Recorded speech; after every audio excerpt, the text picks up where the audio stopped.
I want to give every American $1,000. Hey man, can I copy your homework? Okay, fine, but change it up a bit. I want to give every American $1,200.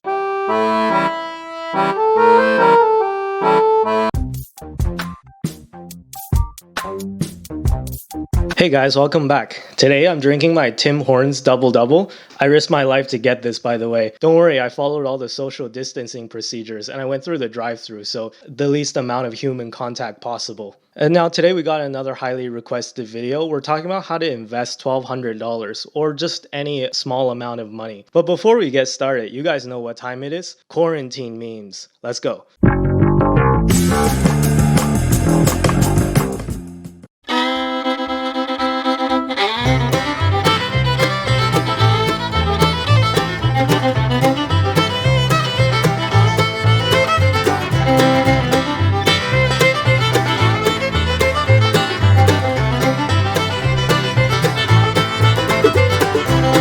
Hope you guys enjoyed that. So as some of you know, the Americans just passed one of the biggest stimulus bills in history, $2.2 trillion.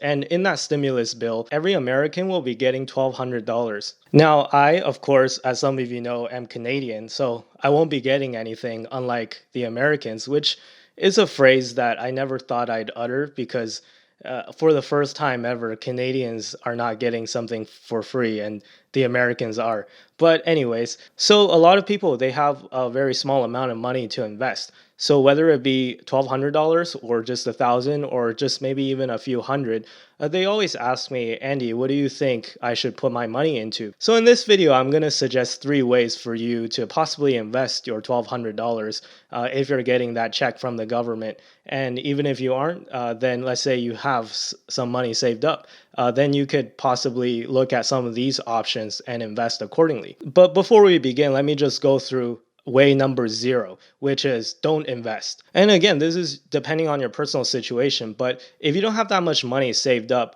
you shouldn't really invest this money if you have a lot of debts that are accumulating at high interest rates. So say if you have credit card debt that's accumulating at 20% plus interest, then you should really use this money to pay down your credit cards before you think about investing. Because in the short term, you're not going to be able to get 20% plus, and you're just way better off putting that money to pay down your debts instead of investing it into, let's say, the stock market or doing anything super risky with it. And keep in mind, I'm not talking about mortgages and stuff like that, because mortgages typically have very low interest rates and they're over the course of like 20-30 years. So I'm talking about things like bad debts like credit cards or personal loans or payday loans if you have any of those, or if you just need money to pay rent or pay for food. So don't invest this money if you can't afford to. And if you don't have any money for your emergency fund, maybe consider putting this into your emergency fund as well. So I'm really trying to advocate for responsible investing. So I don't want you guys to go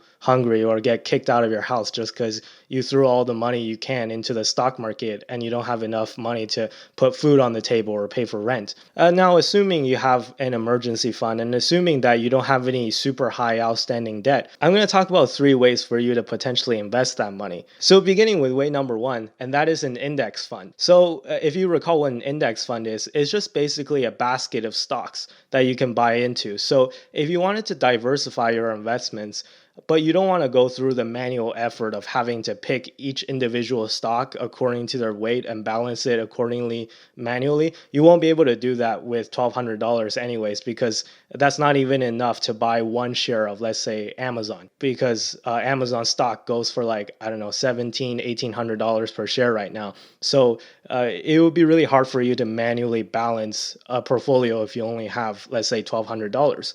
But if you buy into an index fund for a very, very low fee, they can balance that for you and it'll automatically diversify your money because you're buying into a basket of a bunch of different stocks. So an example of an index fund might be Vanguard's S&P 500 fund, ticker symbol VOO, or as I like to call it, VOO. What VOO is a collection of S&P 500 stocks, so stocks on the Standard & Poor's 500 index, which are 500 of the biggest companies in America. Now, as you can see, the management expense ratio, or MER, is very low. It's at 0.03. So what this basically means is that the managers will take 0.03% of the fund's value as a management fee per year. So if you think about it, that's really nothing, right? What's 0.03 $1,200, you're basically getting this for free. So it's just a very small fee that they charge you to diversify the money for you. So an alternative option, if you want to play it a little bit more risky, you can look into ticker symbol QQQ, or as I like to call it, so what QQQ is an index fund based off of the Nasdaq. So the Nasdaq, as you know, contains some of our favorite high-tech companies like Apple or Google or Microsoft. And what basically the Nasdaq is a little more risky because it's high tech, and these stocks tend to be a little bit more volatile, and they tend to move around a lot more. But if you're into high tech companies like me, maybe consider QQQ. And again, if you notice a management expense ratio, it's very low. If you want to spread your money even further, you can look into another Vanguard fund, which is VTI. Now, VTI is a total stock market index fund, which means that you're going to get some international companies in there too. So if you don't want to just do your research about what Chinese company that you should invest in or a European company, obviously you can't be an expert in everything, right? So if you just buy into a total stock market index fund, it'll spread your money evenly on a global basis. So you'll get exposure to European and even Asian markets. So that's how you would invest in index funds. And there's a whole bunch more out there, and I'm not going to go through all of them because that'll take too long, but you can look into index funds. Now, the next one is going to be slightly more risky, and the next option is pick one company. So the way I think about it is that if you only have a small amount of money, let's say $1,200, you might just want to pick one company that you're really, really into, right? So imagine that the stock market is going to be closed for the next 10 years, and you can only pick one company. Which company would that be? So you're going to have to pick one that you really believe in, that you're really into, and you're just going to have to stick with it and put all your money into one basket. Now, usually I would recommend against this, but since you only have a small amount of money, even if you're wrong, even if you lose everything, it's not the end of the world. A lot of people have lost $1,200 in the stock market and have come back just fine. So for me, let's say if I were to pick, let's say one company, I'd probably pick Tesla just because what the heck, right? So if I only had $1,200 and I would just put all my money into one company, I would probably pick one that's relatively high growth and can offer a lot of relative upside. And now, again, this is not a recommendation for Tesla stock, by the way. This is just literally what I would do personally. But again, it's up to you. You can buy bank stocks, or you can buy something that doesn't move around maybe as much as Tesla. But just think, if you could only buy into one stock, what stock would you buy? Now, this strategy, obviously, it offers you a lot more upside than an index fund. But of course, it offers a lot more risk too. So you're going to have to decide on which do you think is the best option. Or you can pick option number 3, which is the option that I think offers the most amount of upside, but at the same time, the most amount of risk, even more than picking one company and putting all your money into one company. And option number 3 is invest in yourself. Now, I know I'm going to sound like a broken record, and I know you've probably heard a lot of this from other YouTubers as well, but I really do think that this is a great way to spend your money. Think about it. If you're just going to get $1,200 just out of the blue from the government, and that's just money that you weren't expecting before, and let's say you don't have any outstanding debt, or you're not going to starve or be late for rent anytime soon,